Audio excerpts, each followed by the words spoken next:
abenganandaba nokujuluka mina indoda mayikhuluma into eserious iyajuluka so ke sizoqala izinto ezinkulu njengamanje bafowethu ezokuthi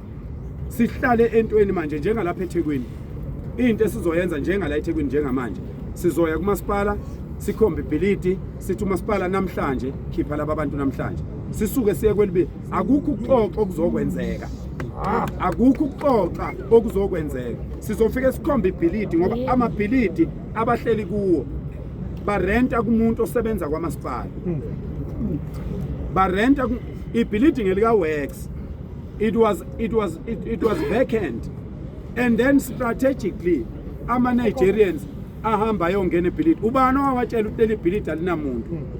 ubani owatshela bangena bahleli bayeka ukuhlala ukuthi bahluphekile baphenduka baba ngama landlords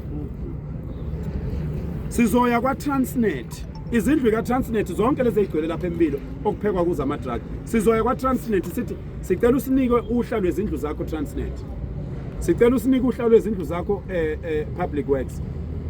masipala nengwelanga elithile siya kunansi indlu siyoyilungisa siyoyivula sicela abantu abaphakathi ukuthi abaphume ebese leyo ndlu isentenzelwa laba bantu abakhahlamezwe izikhukhula balapha eSouth Africa behlale kulezo zindlu ngoba vele azenzi lutho abadinga ukurent abenzi lutho ugesi awukhokhelwa kwenziwa lutho abaqhubeke bengawukhokhela ugesi bengenzi lutho kodwa kuhlala abantu base South Africa ngoba nakho for so many years abantu bangaphandle bahleli kulela bhilidi abawukhokhela ugesi can you imagine kune bhilidi la okuthiwa abantu abokufika bahleli khona batshele abantu izolo ukuthi bona bayindawo kodwa kunomasipala la eThekwini thina ke njengeinsizwa sicela umasipala ukusebenzisana naye namaphoyisa sifike simkhombise khipha laba abantu namhlanje uma ngabe ngabakhiphi siyahlala lapho bazohlala lapho ngaphakathi abezi ukuphuma beyothenga abezi ukwenza lutho sizohlala lapho angithi abangamakhosi bayagada sizobagada ke thina sibona aliki drug elizodayisa la eThekwini ukusuka manje kuya kuDecember nizobona kuzophela ukudayisa kwama drugs la eThekwini ngoba kwenziwa ngamabomu kwenziwa izikhulu namaphoyisa nani ukusuka manje sibiza igama lomuntu sikhipha ubufakazi sibiza igama lomuntu sikhipha ubufakazi futhi asifuna amaphoyisa lokho eyobona asifuna amaphoyisa lokho eyobona ipropu ayiyeke ukuvikela amaphoyisa iphoyisa linesifungo sokuvikela umphakathi inqwaba amaphoyisa angaza bulale umuntu la kodwa ngezenzo zawo zokumekela imali zokwebiwe kuma drug lords seyibaqedile abantu asabeqedile abantu amaphoyisa lingazange lona limbulala umuntu ngqo kodwa lama drugs anikezwe izingane zonke le zingane zakithi ezihleli lapha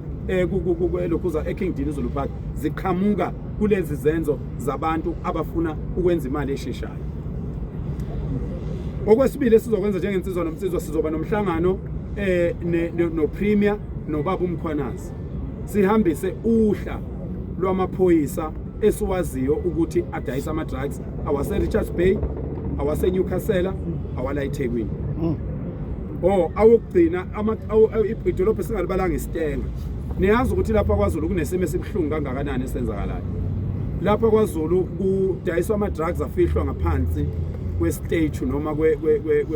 kwesithuse selema into ebhlungu ngendlela eyisimanga okufanele ngabe sonke thina abantu singamaZulu esihlala kwaDukuza kufanele ngabe lento iyasihlupha kufanele ngabe into ereportwa zonke izinsuku kufanele ngabe into epostwa zonke izinsuku ngaphansi kwesithuse senkosi ngaphansi kwesithuse selembe umqali walendlela yakwaZulu umgqugquzeli wobumbano kubantu bakwaZulu kudayiselwa khona ama drugs afihlwa khona sizosondela ke lapha siyilungise leyo nto leyo ke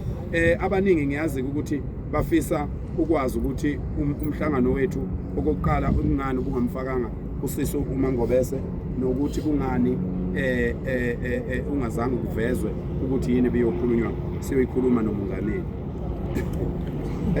laba abaningi ke futhi bebezama ukusebenzisa lokho ukuqhuba indlela zabo zokuzama ukuthi kube noqhekeko phakathi kwethu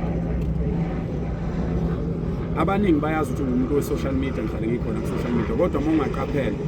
kuba kancane kabi ungithole ngishuthe nabaholi ngiyabaza abaningi bayangifonela bakhona la efonini yami siyahlangana nabo but kukancane ungithole ngishuthe nabaholi ngicela ukwenza into enkulu kunazo zonke enizoyibona ukuthi ingakanani akekho wakwabona isithombe sami nomdloko baba kodwa sengahlangana kaningi before inkosi okhokho beyikhumbule ahlangana kaningi la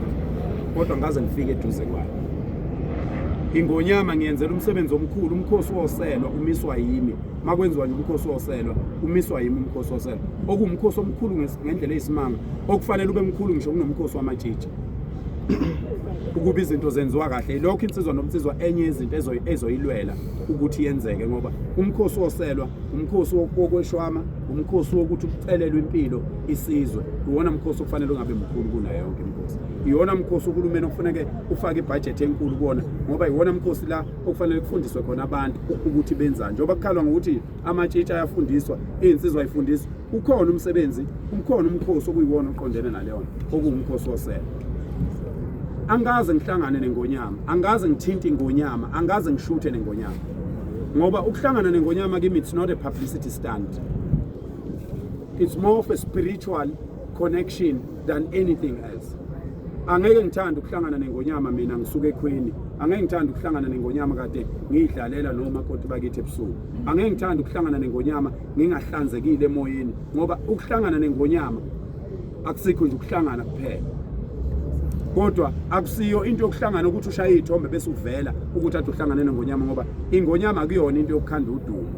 ingonyama akuyona into yokuthi ubukwe ukuthi wena usukuhlangana nengonyama. Ukuhlangana nengonyama kufanele kube ngokukamoya.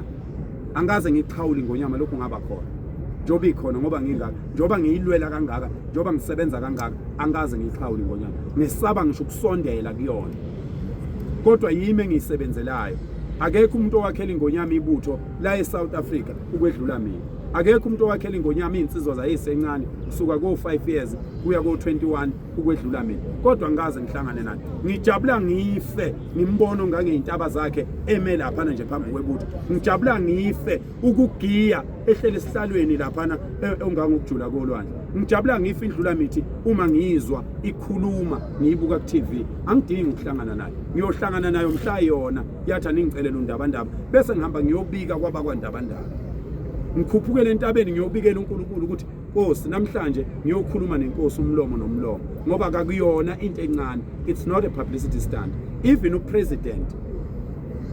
obehlela umhlangano ngase ngihambile, ngase ngisestandard one ngibuya ngiza lapha kwaZulu,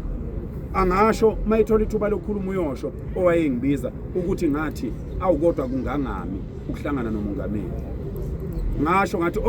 umongameli mnikeni ithemba lokuthi mina ngiyaqinisekisa ukuthi iSouth Africa ngeke ize ishe. Kusho mina ngihambe ngaye entabeni ngayoyikhulekela iSouth Africa, ngiyaqinisekisa ukuthi ngeke ize ishe. Ngaze ngabeka ikhanda lami kulayini wesitimela ngathi uma kwenzeka